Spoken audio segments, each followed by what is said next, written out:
Hello and welcome to smart learning. আজকে আমরা general সায়েন্সের কেমিস্ট্রির একটা অত্যন্ত গুরুত্বপূর্ণ অধ্যায় অ্যাসিড, ক্ষারক এবং লবণ, এই অধ্যায় সম্পর্কে জানব। এই অধ্যায় থেকে কী ধরনের প্রশ্ন এসে থাকে, কোন কোন গুরুত্বপূর্ণ বিষয়ের উপর আমাদের ফোকাস করতে হবে, সেইগুলো সম্পর্কে আমরা জানব। তো প্রথমে যেটা রয়েছে, অ্যাসিডের বিভিন্ন বিজ্ঞানী বিভিন্ন রকম সংজ্ঞা দিয়েছেন। আমাদের জাস্ট বিষয়টা অল্প বিস্তর বুঝতে হবে, কারণ সংজ্ঞা থেকে ডিরেক্ট প্রশ্ন তো হয় না, কিন্তু বিষয়টা বুঝে রাখা প্রয়োজন। প্রথমে আর্হেনিয়াসের তড়িৎ বিয়োজনবাদ। তিনি কি বলছেন? যে সমস্ত হাইড্রোজেন ঘটিত যৌগ জলীয় দ্রবণে আয়নিত হয়ে ক্যাটায়ন রূপে কেবলমাত্র H+ আয়ন উৎপন্ন করে, তাদেরকে অ্যাসিড বলা হয়। এখানে আমরা দেখতে পাবো HCl, এটা কিন্তু H+ এবং Cl- আয়নে ভেঙে যাচ্ছে। জলীয় দ্রবণে এরা ক্যাটায়ন রূপে, এই যে H+ আয়ন, শুধুমাত্র H+ আয়ন ক্যাটায়ন রূপে তৈরি করছে। এখানে আমরা দেখব H2SO4, সেখানে কিন্তু 2H+ আর SO4, এখানে কিন্তু H+ আয়নে শুধুমাত্র তৈরি হচ্ছে। তো এই বিষয়টা বলছেন আরহেনিয়াস। ব্রনটেস্টেড লাউরি, তিনি বলছেন যেসব পদার্থের প্রোটন প্রোটন ত্যাগের প্রবণতা দেখতে পাওয়া যাচ্ছে, তারা হচ্ছে অ্যাসিড। CH3COOH, HCl, এদের মধ্যে প্রোটন ত্যাগের প্রবণতা দেখতে পাওয়া যাচ্ছে। আর লুইস কি বলছেন? যে সমস্ত পদার্থ নিঃসঙ্গ ইলেকট্রন জোড় গ্রহণ করে, তাদেরকে অ্যাসিড বলে। তো প্রত্যেক ক্ষেত্রেই মূল বিষয়টা একই, বিভিন্নভাবে সংজ্ঞায়িত করা হয়েছে যে অ্যাসিড কাকে বলা হবে। এরপর অ্যাসিডের ক্ষারগ্রাহিতা। কোনো অ্যাসিডের একটি অণুতে যতগুলি প্রতিস্থাপনযোগ্য H পরমাণু থাকে, অথবা কোনো অ্যাসিডের একটি অণু জলীয় দ্রবণে বিয়োজিত হয়ে যত সংখ্যক H+ আয়ন উৎপন্ন করে, তাকে ওই অ্যাসিডের ক্ষারগ্রাহিতা বলা হবে। তো জলীয় দ্রবণে বিয়োজিত হয়ে যাচ্ছে এবং H+ আয়নের যে সংখ্যা, তাকে বলা হচ্ছে ওই অ্যাসিডের ক্ষারগ্রাহিতা। তো H+ আয়নের সংখ্যা আমরা এখানে দেখলাম যে H+ আয়নের সংখ্যা কিন্তু বিভিন্ন অ্যাসিডের ক্ষেত্রে বিভিন্ন হয়। তো এই যে সংখ্যাটা, এটাকে বলা হচ্ছে তার ক্ষারগ্রাহিতা। প্রত্যেকটা অ্যাসিডের ক্ষেত্রে সেটা ভিন্ন ধরনের হয় এবং সেটাই হচ্ছে তার ক্ষারগ্রাহিতা। একক্ষারীয় অ্যাসিড কোনগুলো? Hydrochloric acid, nitric acid, formic acid, acetic acid, hydrobromic acid, hydroiodic acid এবং হাইড্রোসায়ানিক অ্যাসিড। তো একক্ষারীয় অ্যাসিড, কারণ এখানে H+ আয়নের সংখ্যা কিন্তু মাত্র একটা। আবার H2SO4 এর ক্ষেত্রে কি দেখলাম? H+ আয়নের সংখ্যা কিন্তু দুটো রয়েছে। তো তাই জন্য H2SO4, এগুলো হচ্ছে সালফিউরিক অ্যাসিড, হচ্ছে দ্বিক্ষারীয় অ্যাসিড। কার্বনিক অ্যাসিড, ফসফিক অ্যাসিড, সালফিউরিক অ্যাসিড, আর ত্রিক্ষারীয় অ্যাসিড হচ্ছে ফসফরিক অ্যাসিড। তো এই ভিন্ন ভিন্ন যে অ্যাসিডগুলো রয়েছে, আমাদের একটু এখানে উদাহরণগুলো মনে রাখতে হবে। একক্ষারীয় অ্যাসিড কোনগুলো, দ্বিক্ষারীয় অ্যাসিড কোনগুলো, আর ত্রিক্ষারীয় অ্যাসিড কোনগুলো। খুব কমন যেগুলো, সেগুলোই মনে রাখার প্রয়োজন আছে। যেগুলো আনকমন অ্যাসিড, যেগুলো সাধারণত ইউজ খুব কম, সাধারণ ডে টু ডে লাইফের ক্ষেত্রে বিভিন্ন অ্যাসিডের বিভিন্ন ব্যবহার রয়েছে। তো HCl বা নাইট্রিক অ্যাসিডের ক্ষেত্রে এইগুলো কিন্তু খুব কমন। তো এখান থেকে প্রশ্ন তৈরি হওয়ার জায়গা কিন্তু এইগুলো। সালফিউরিক অ্যাসিড থেকে হতে পারে, এবং ত্রিক্ষারীয় অ্যাসিড যেহেতু এটা রয়েছে, একটাই রয়েছে, তো এখান থেকে আমাদের এটা প্রস্তুত করে নিতে হবে। আচ্ছা, এরপর অ্যাসিডের বিভিন্নভাবে বিভিন্ন শ্রেণীবিভাগ করা হয়ে থাকে। এখান থেকেও কিন্তু প্রশ্ন তৈরি হতে পারে। তীব্র অ্যাসিড কোনগুলো, মৃদু অ্যাসিড কোনগুলো, জৈব অ্যাসিড কোনগুলো, অজৈব অ্যাসিড কোনগুলো, আর H পরমাণুর উপস্থিতি অনুসারে আবার ভাগ রয়েছে। তো তীব্র অ্যাসিড কোনগুলো? জলীয় দ্রবণে যে সমস্ত অ্যাসিডের বেশিরভাগ অণু আয়নিত হয়ে যাচ্ছে, বেশি মাত্রায় H+ আয়ন উৎপন্ন করছে, HCl, H2SO4, HNO3, এগুলো হচ্ছে তীব্র অ্যাসিডের মধ্যে পড়ে। HCl, H2SO4 এবং HNO3, এই তিনটি অ্যাসিডই হচ্ছে তীব্র অ্যাসিড। আর মৃদু অ্যাসিড কম সংখ্যক অণু আয়নিত হয়ে অল্প সংখ্যক H+ আয়ন উৎপন্ন করছে, সেগুলো বলা হচ্ছে মৃদু অ্যাসিড। উদাহরণগুলো কিন্তু গুরুত্বপূর্ণ। আচ্ছা, জৈব অ্যাসিড, যেগুলো জৈব পদার্থ থেকে আসছে, যেগুলো প্রাণী বা উদ্ভিদ থেকে যেগুলো আসে, ফর্মিক অ্যাসিড, সাইট্রিক অ্যাসিড। অজৈব অ্যাসিড কোনগুলো? যেগুলো অজৈব পদার্থ থেকে আসছে, সালফিউরিক অ্যাসিড, নাইট্রিক অ্যাসিড, এগুলো কিন্তু অজৈব পদার্থ থেকে আসে। এইচ পরমাণুর উপস্থিতি অনুসারে হাইড্রাসিড, এই অ্যাসিডের অণুতে এইচ পরমাণু রয়েছে। তো অক্সি অ্যাসিড, হাইড্রাসিড, তো বিভিন্ন উদাহরণগুলো কিন্তু আমাদের মনে রাখতে হবে। আর জারণ ক্ষমতা অনুসারে জারক অ্যাসিড, যেসব অ্যাসিড তীব্র জারক পদার্থ রূপের মতো আচরণ করছে তাদেরকে জারক অ্যাসিড বলা হচ্ছে। আর অজারক অ্যাসিড, তো এগুলো আমাদের শুধু কিন্তু সংজ্ঞাগুলো গুরুত্বপূর্ণ নয়, এখানে কিন্তু উদাহরণগুলো আমাদের মনে রাখতে হবে, কারণ প্রশ্নেতে কিন্তু সংজ্ঞা জিজ্ঞাসা করা হবে না, এখানে কিন্তু উদাহরণগুলো কিন্তু মনে রাখতে হবে। আর এখানে সবচেয়ে গুরুত্বপূর্ণ যে বিষয়টা বলা যায় যে এই অধ্যায়ের সবচেয়ে গুরুত্বপূর্ণ যে বিষয়টা সেটা হচ্ছে বিভিন্ন অ্যাসিড, কোন কোন বস্তুতে কী কী অ্যাসিড পাওয়া যায়। জেনারেল সায়েন্সের মধ্যে মূল বিষয় হচ্ছে আমাদের সাধারণ জীবনের সাথে সম্পর্কিত যে সমস্ত বিষয় রয়েছে সেইগুলো কিন্তু প্রশ্ন তৈরির জায়গা, সেখানে থেকেই প্রশ্নগুলো কিন্তু তৈরি হয়। তো আমাদের বুঝতে হবে যে কোনগুলো আমাদের ডেলি লাইফের সাথে কোনগুলো সংযুক্ত। তো এখানে কিন্তু প্রত্যেকটা আমরা যে খাদ্য সাধারণত গ্রহণ করে থাকি সেই সমস্ত বিভিন্ন খাদ্যে কিন্তু বিভিন্ন ধরনের অ্যাসিড থাকে। তো সেইগুলো কিন্তু আমাদের প্রত্যেকটা খুব গুরুত্ব সহকারে জানতে হবে। আপেলের মধ্যে আপেলের যে ত্বক, কাঁচা আপেলের ত্বকে এবং চেরি যে ফল তার মধ্যে কিন্তু ম্যালিক অ্যাসিড থাকে, খুব গুরুত্বপূর্ণ। ল্যাকটিক অ্যাসিড থাকে দই, শশা, আফিংয়ের মধ্যে ল্যাকটিক অ্যাসিড খুব গুরুত্বপূর্ণ, বারবার প্রশ্ন জিজ্ঞাসা করা কিন্তু ল্যাকটিক অ্যাসিড। আচ্ছা, টার্টারিক অ্যাসিড পাকা তেঁতুল, শুকনো খেজুর এর মধ্যে টার্টারিক অ্যাসিড থাকে। গ্লাইকোলিক অ্যাসিড থাকে কাঁচা আঙুর, বিট এর মধ্যে গ্লাইকোলিক অ্যাসিড। আচ্ছা, স্যালিসাইলিক অ্যাসিড উদ্ভিদজাত যে সুগন্ধিত তেল, উইলো গাছের ছাল, অয়েল অফ উইন্টার গ্রিন এর মধ্যে স্যালিসাইলিক অ্যাসিড থাকে। আচ্ছা, সাইট্রিক অ্যাসিড থাকে পাতিলেবু, আনারস এবং আঙুরের মধ্যে। সাইট্রিক অ্যাসিড থেকে কিন্তু বারবার প্রশ্ন জিজ্ঞাসা করা হয়। ইনবিউটারিক অ্যাসিড থাকে দই, পচা মাখনের মধ্যে।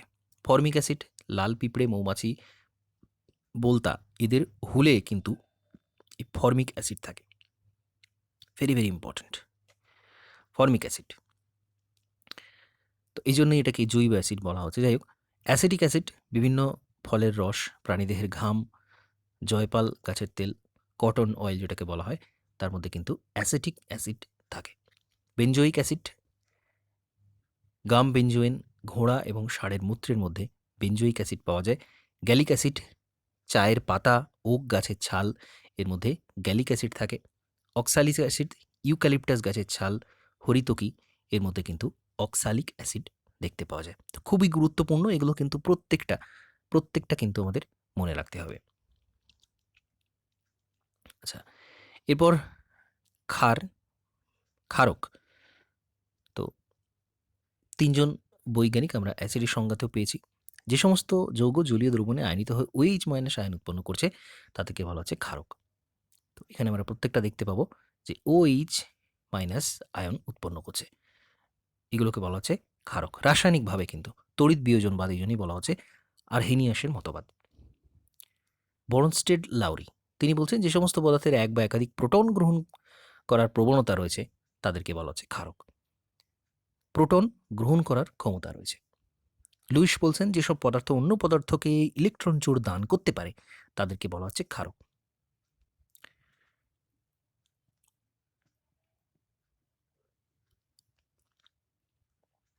ক্ষারক এবং ক্ষার খুব সহজ ভাষায় বলা রয়েছে যেসব যৌগ অ্যাসিডের সঙ্গে বিক্রিয়া করে লবণ এবং জল উৎপন্ন করছে তাকে বলা হচ্ছে ক্ষারক। লবণ এবং জল উৎপন্ন করছে, এখান থেকে কিন্তু প্রশ্ন তৈরি হতে পারে।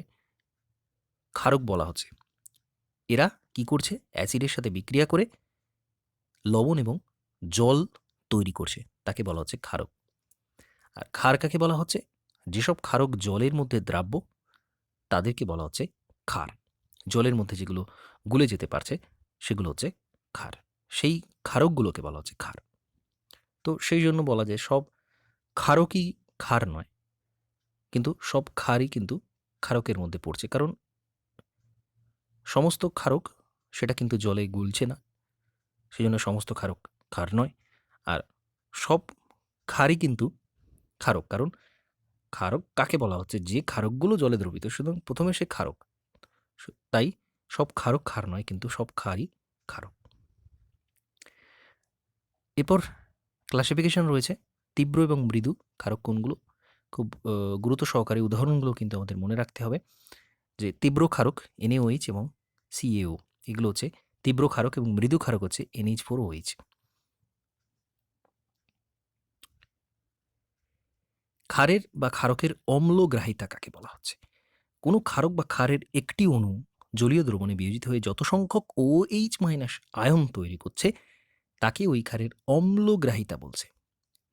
সংখ্যা, এই নাম্বারটা, OH আয়নের যে নাম্বার, সেটা হচ্ছে ক্ষারের অম্লগ্রাহিতা বলা হচ্ছে। এক অণু ক্ষার জলে বিয়োজিত হয়ে একটি OH- আয়ন উৎপন্ন করছে, NaOH KOH এর ক্ষেত্রে। আর দ্বিক্ষারিক, এক আম্লিক ক্ষারক, দ্বি আম্লিক ক্ষারক, ত্রিআম্লিক ক্ষারক, ক্ষার বা ক্ষারক। তো দুটি যখন তৈরি হচ্ছে এবং তিনটি যখন তৈরি হচ্ছে, তো সংজ্ঞা নামটা থেকেই বোঝা যাচ্ছে। উদাহরণগুলো কিন্তু গুরুত্বপূর্ণ, উদাহরণগুলো আমাদের এখান থেকে মনে রাখতে হবে। আচ্ছা, এরপর হচ্ছে পিএইচ। খুব গুরুত্বপূর্ণ একটা বিষয় পিএইচ। আমরা বিভিন্ন দ্রবণের ক্ষেত্রে, বিভিন্ন দ্রব্যের ক্ষেত্রে আমরা পিএইচ কথাটা শুনে থাকি। তো পিএইচ বিষয়টা কি? খুব সহজ ভাষায় বলতে গেলে পিএইচ হচ্ছে একটা স্কেল। এখানে স্কেলটা দেয়া রয়েছে। পিএইচ একটা স্কেল। কি মাপা হয়? ওই দ্রব্যটা আম্লিক, ক্ষারীয় নাকি প্রশমিত, অর্থাৎ মাঝামাঝি। আম্লিক, ক্ষারকীয় অথবা মাঝামাঝি, সেটা মাপার জন্য পিএইচ স্কেল রয়েছে। তো 1 থেকে 0 থেকে 14 পর্যন্ত কিন্তু এই স্কেলটাতে থাকে। 0 থেকে 14 পর্যন্ত মাপক থাকে, এবং এর মান যদি 7 হয়, ধরা যাক জল, বিশুদ্ধ জল কিন্তু এর পিএইচ কিন্তু 7। তো এই পিএইচ 7 বিশুদ্ধ জলের ক্ষেত্রে, তো একে বলা হচ্ছে প্রশমিত। প্রশমিত অর্থাৎ সেটা আম্লিকও নয়, ক্ষারীয় নয়, দুটো একেবারে মাঝামাঝি।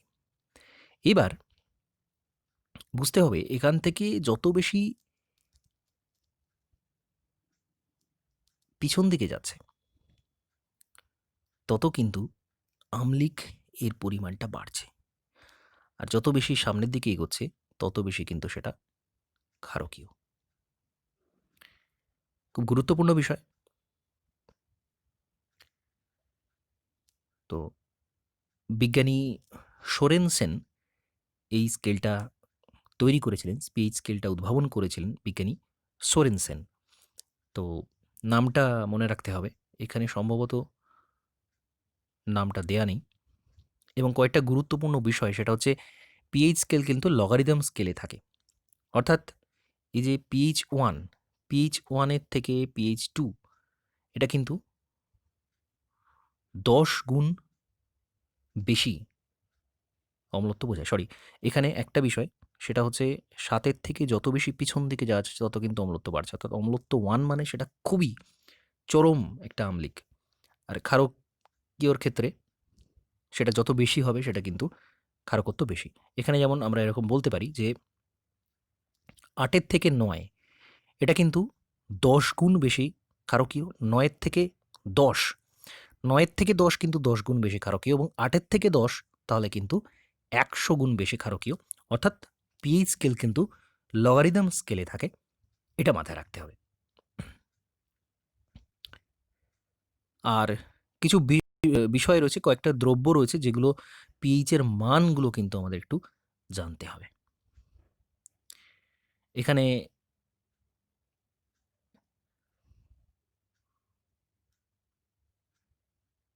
কিছু বিষয় বলা রয়েছে, যেগুলো বললাম এই বিষয়গুলো এখানে উল্লেখ করা রয়েছে।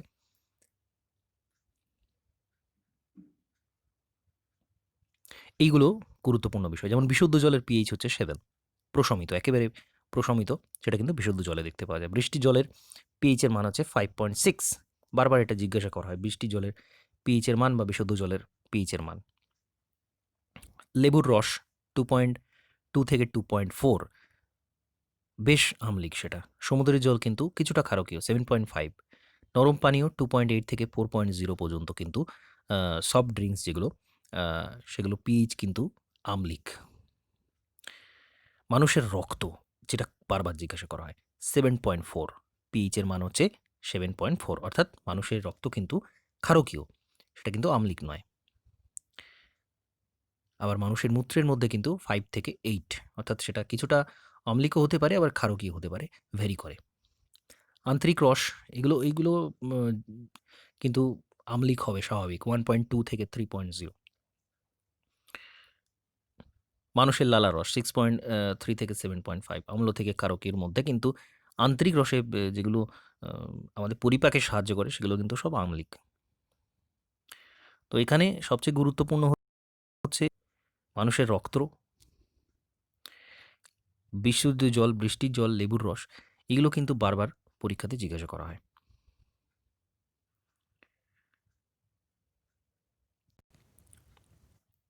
এরপর আমরা চলে যাব লবণ, সল্ট।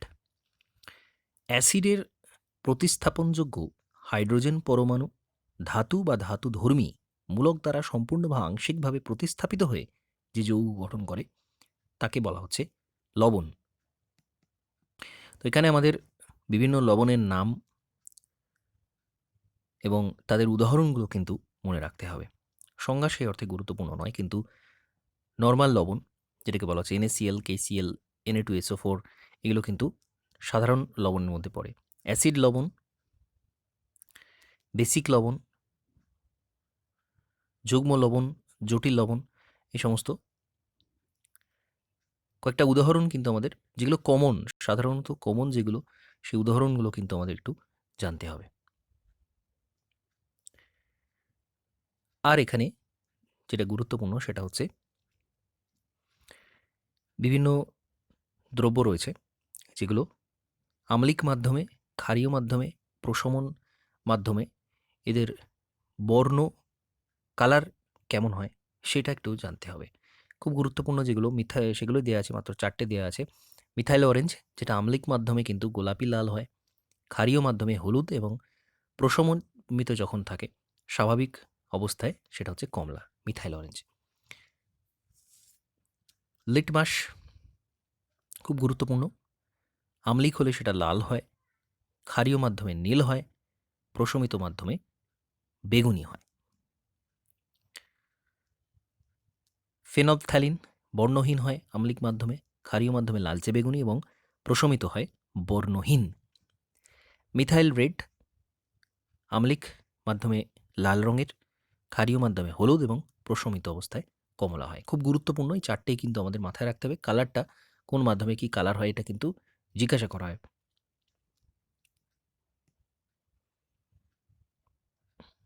আচ্ছা, ক্ষারকীয় অক্সাইড কাকে বলে? যে সমস্ত ধাতব অক্সাইড অ্যাসিডের সাথে বিক্রিয়ায় লবণ এবং জল উৎপন্ন করছে, জলে দ্রবীভূত হয়ে ক্ষার উৎপন্ন করছে, তাদেরকে ক্ষারকীয় অক্সাইড বলা হচ্ছে। যেমন sodium oxide, calcium oxide, magnesium oxide. তো উদাহরণ কিন্তু আবারও এখানে উদাহরণগুলোকে আমাদের জানতে হবে। আম্লিক অক্সাইড, ধাতব যেগুলো অক্সাইড ক্ষারের সাথে বিক্রিয়া করে লবণ জল উৎপন্ন করছে এবং জলে দ্রবীভূত হয়ে অ্যাসিড উৎপন্ন করছে, তাদেরকে আম্লিক অক্সাইড বলা হচ্ছে। আর উভয়ধর্মী কাকে বলা হচ্ছে? অ্যাসিড ক্ষার উভয়ের সাথে বিক্রিয়া করে লবণ জল উৎপন্ন করছে, জিঙ্ক অক্সাইড, অ্যালুমিনিয়াম অক্সাইড। তো উদাহরণগুলো কিন্তু আবারও এখান থেকে আমাদের মনে রাখতে হবে।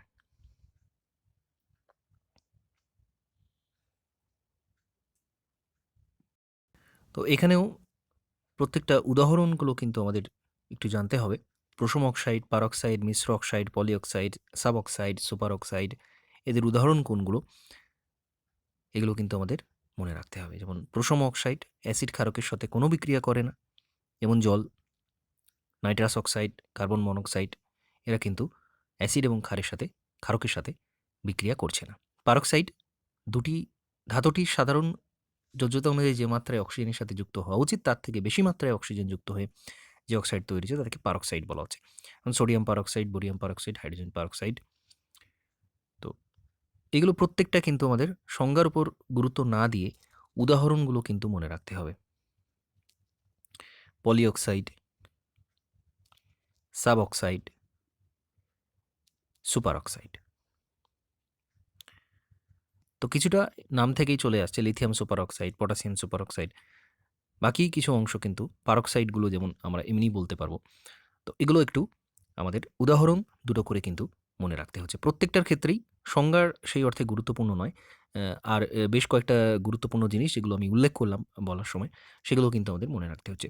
তো এই অধ্যায় থেকে কিন্তু এই বিষয়গুলো আমাদের পড়তে হবে, মনে রাখতে হবে।